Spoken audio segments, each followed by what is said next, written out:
Fala, rapaziada, é tempo de jogo e vamos começar já falando que essa rodada o que não faltou foi gol, tá? Hoje o formato do vídeo vai ser um pouquinho diferente. Hoje eu estarei apresentando a rodada de número 5, rodada de número 4, rodada de número 4 sozinho, tá? É, Mas o vídeo, continuando na mesma ideia, vou aqui trocar uma ideia com vocês, passar dos gols, e no final do vídeo a gente fala da agenda de hoje. Perfeito? Vamos lá. O jogo começou, a rodada começou com Austrália. Não, Austrália e Turquia já foi, rapaziada. Eu falei de Austrália e Turquia já. O jogo começou com Alemanha e Curaçao.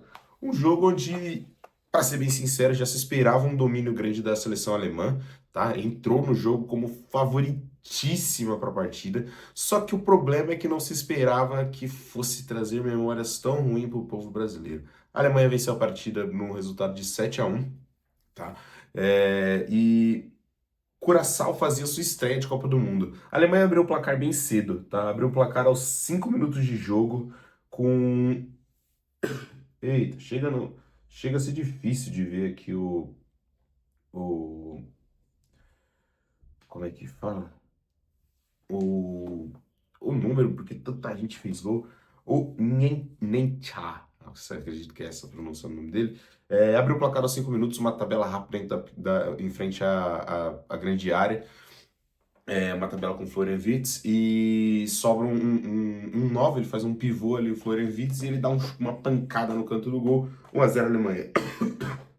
A gente se esperava que a Alemanha fosse daí já começar a fazer saldo de gols, que um gol muito cedo, inclusive, já foi o gol mais rápido feito nessa Copa do Mundo. A gente se esperava mesmo que fosse vir uma massa, um 3-0 muito rápido, um 4-0 talvez para fechar o jogo.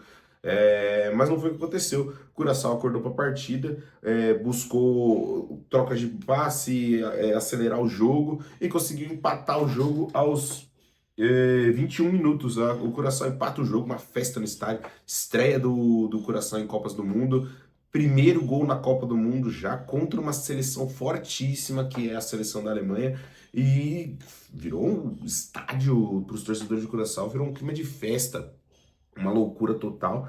Mas a festa que acabou não durou muito. A Alemanha logo em seguida já ampliou o resultado deles, tá? Já veio 2, 3 gols. Isso ainda no primeiro tempo.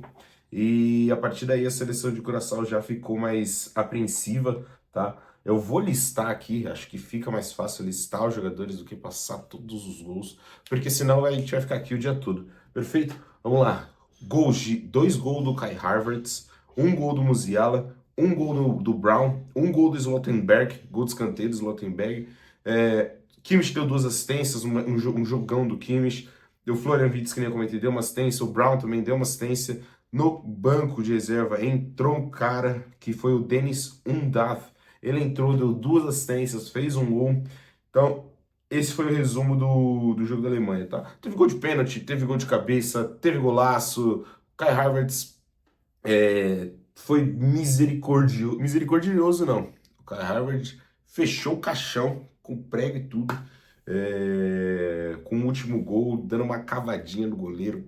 Deu um golaço e sinceramente, Curaçao, por mais que fosse estreantes, não merecia essa surra que a gente já passou no passado. A gente solidariza com a seleção de Curaçao. Perfeito? Então foi isso da seleção da Alemanha, tá? Um jogaço. Encaminha sua classificação. A gente vem falando aqui como saldo de gols são importantes para essa Copa do Mundo, como saldo de gols são importantes para critério de desempate, para terceiro lugar, para primeiro ou segundo lugar. E a Alemanha já abre 6 de saldo de gol. O saldo de gol funciona da seguinte maneira: se você fez 3 gols numa partida, tomou um, você tem um saldo de gols de 2. Tá? Ele subtrai com gol feitos de gols sofridos. Perfeito? Bora pro próximo jogo. O próximo jogo da Copa foi entre Holanda e Japão. Para muitos, o jogo da rodada, tá? Um dos grandes jogos dessa fase de grupo. Principalmente porque o adversário do Brasil muito provavelmente sai desse grupo. Se o Brasil classificar em primeiro, ele pega o segundo colocado desse grupo. Então, dependendo de quem terminar em segundo aqui, a gente já vai saber. E a expectativa é que seja ou Japão ou Holanda, tá? Então, os gols saíram um pouco mais tarde nessa Copa, nesse jogo, tá? O primeiro gol sai aos 51 minutos com Virgil van Dijk, um gol de cabeça, de um cruzamento, tá? Era um escanteio para a seleção da Holanda, a bola é tirada, sobra na entrada da grande área, cruza, o Van Dijk dá um cabeceio, alguns japoneses ficaram pedindo falta, mas eu acredito que nada realmente tenha acontecido. O Van Dijk dá uma cabeçada, a bola bate no cantinho da trave, morre dentro do gol. Houve uma pequena discussão ali e tal, mas nada que impedisse o gol. A seleção do Japão logo acordou, começou um entrosamento muito melhor, uma ofensividade muito maior que o jogo vinha sendo o jogo da Holanda. Sempre ficavam com as segundas bolas, quando atacavam, toda bola que sobrava, toda bola que espirrava, caía no pé da Holanda. A Holanda tem um meio campo muito bom, e o Frank de Jong soube administrar bastante esse meio campo, recebia as bolas, tocava, sempre abria o jogo, o Malen estava muito bem no começo do jogo, o Cody Gakpo estava muito bem no começo do jogo, só que no final das contas o primeiro gol veio de um zagueiro. Bola parada, né? A continuação de uma jogada de bola parada. Gol da Holanda. O Japão veio melhorando dentro de campo e conseguiu, também com uma jogada mais trabalhada, um toque de bola melhor e uma melhora dentro de campo. O Japão conseguiu um empate com o Nakamura aos 57, então não demorou muito para o jogo, não deu tempo da Holanda querer esfriar o jogo, não deu tempo da Holanda querer administrar ou colocar ou querer colocar 100% do seu jogo em campo para simplesmente segurar o resultado ou poder ampliar mais para frente. Perdão. Mas, depois de tomar o gol, a seleção holandesa não fica contente com o resultado, busca trabalhar mais jogada, busca entrar dentro da área e numa outra bola trabalhada, o Summerville faz o gol aos 64, 2-1 Holanda. A Holanda, a partir daí, começa só a se segurar, o Japão começa a fuzilar o gol holandês, tentando de várias formas, tentando pela esquerda, tentando pela direita, tentando em bolas paradas, que bolas paradas hoje em dia do Japão é uma das armas muito fortes deles. Mas nada dava certo, até que aos 89 minutos, já caminhando para o final do jogo, Kamada faz o gol para a seleção japonesa, empata o jogo. Esse empate foi crucial para o Japão. O grupo do Japão é um grupo mais complicado, com Suécia, Japão, Holanda e Tunísia.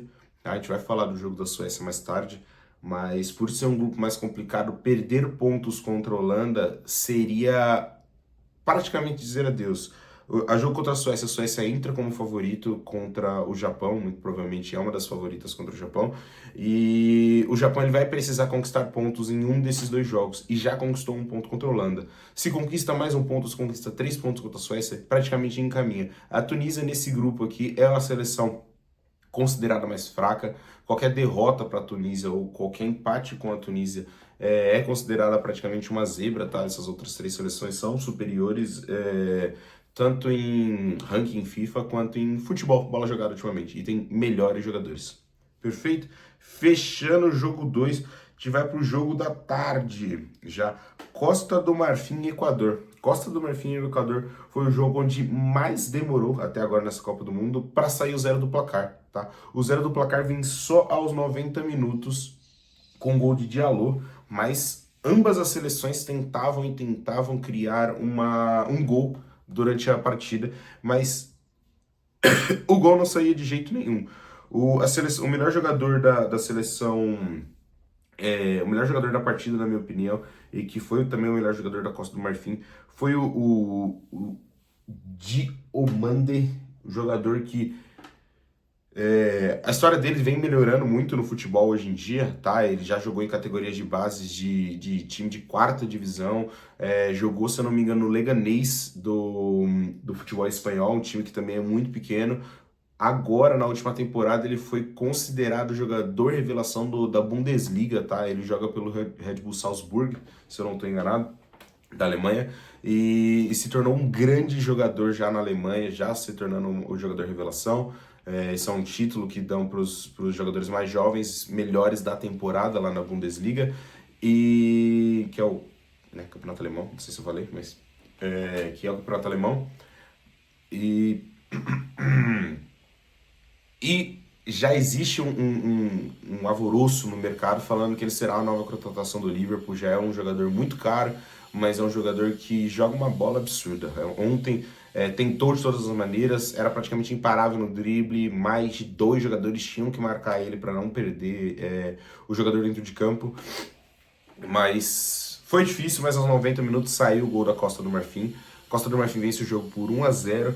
Apesar das tentativas do Equador, não surgiu efeito. O jogador que mais teve presença no campo de ataque foi o Eren Valencia, do Equador. Só que mesmo assim o gol não saía. No final do jogo, foi isso. 1-0. Abraço, Costa do Marfim garante os seus 3 pontos, encaminha uma classificação agora muito boa, joga no mesmo grupo da Alemanha e do Curaçao, então ele entra como favorito contra o Curaçao. Se ele vencer, já classifica para a próxima fase. Então foi um resultado muito importante para a Costa do Marfim, num jogo onde a moeda podia cair para qualquer lado, o jogo poderia ser para qualquer um dos dois lados. Era um dos jogos mais equilibrados dessa chave. Mas vitória da Costa do Marfim encaminha sua classificação junto da Alemanha. Perfeito? E para fechar, por último, mas não menos importante, mais um jogo de muitos gols. O jogo foi 5-1 para Suécia, entre Suécia e Tunísia, tá? O primeiro gol não demorou muito a sair, foi o segundo gol mais rápido da Copa até agora. Saiu ali saiu ali aos 7 minutos de jogo com Ayari. Ayari faz um gol quando dentro da área tava tendo uma briga, uma verdadeira guerra. Gyökeres já tinha chutado, o goleiro sai, a bola espirra para dentro da área. Chega um outro atacante, tenta finalizar também, o goleiro desesperado se joga, defende essa bola também, a bola sobra fora da grande área, o jogador carrega, o Ayari carrega a bola mais para o seu lado direito, consegue finalizar e abre o placar 1-0. Não demora muito para o jogo começar a se desdobrar melhor para a Suécia. Aos 30 minutos vinha de um ataque na real da Tunísia contra a meta da Suécia, só que a bola é espirrada, a bola cai no pé do centroavante Gyökeres, faz um giro espetacular, lança a bola pro Isaac, o Isaac domina a bola, corta para dentro da área, chuta, a bola vai quicando, mas era uma bola completamente defensável, o goleiro falha, 2-0 Suécia. Daí em diante a gente imaginava que ia ser questão de tempo para se fazer saldo de gols. A Tunísia responde antes de acabar o primeiro tempo, faz um gol, 2-1, gol de Rekik. A Tunísia responde, faz o gol com Rekik aos 43 minutos. Era de se esperar uma resposta da Tunísia já para o segundo tempo, só que acontece totalmente o contrário. A Suécia vem realmente para fazer saldo de gols, os gols começam a sair descontroladamente. Já aos 59 minutos, Gyökeres faz o seu primeiro gol na Copa do Mundo e faz o 3-1. O Svanberg, aos 84, faz o 4-1. E aos 90 minutos, Ayari de novo fecha o jogo, 5-1 Suécia. Como eu falei, nesse grupo entre Suécia, Japão e Holanda, era muito importante vencer. A Suécia entrava como favorita para esse jogo e encaminha sua classificação. Ele precisa pontuar contra a Holanda ou contra o Japão, o que são os jogos mais difíceis já para eles, tá? Mas já garantiu seus 3 pontos, muito provável que consiga se classificar sendo ou segundo colocado ou melhor terceiros, tá? É de se esperar que a Holanda finalize esse grupo em primeiro colocado, mas veremos aí com os próximos jogos. Tá bom, pessoal? Para finalizar aqui, vou passar a agenda de hoje, tá? Já estamos atrasados aqui, mas a agenda de hoje começa a 1h, começa bem cedo, prestem bastante atenção. Estreia de Lamine Yamal na Copa, estreia de Espanha. Espanha e Cabo Verde a 1h da tarde. Bélgica e Egito às 4h da tarde. Jogo bom, jogo equilibrado, a seleção belga vem bem, mas a seleção de Egito tem grandes craques e pode ser que dê trabalho, né, para a seleção bélgica. Às 19h a gente tem Arábia Saudita e Uruguai, estreia também de Uruguai. Todos esses aqui que eu tô falando estão estreando, mas estreia também de Uruguai na Copa. E às 22h a gente tem um jogaço de bola, Irã e Nova Zelândia, tá? Um joguinho mais truncado, um joguinho que, assim como o jogo de Costa do Marfim e Equador, a moeda pode cair para qualquer um dos lados. vai ser um jogo muito pegado, vai ser um jogo onde ninguém vai querer perder. Então, ou ninguém vai querer segurar um empate. Então, não deixa de conferir. É isso, rapaziada. Não esquece de curtir, não esquece de compartilhar, não esquece de deixar seu comentário se você discorda de alguma coisa aqui ou qualquer coisa que você queira falar aqui conosco. Fechou? Até a próxima, rapaziada.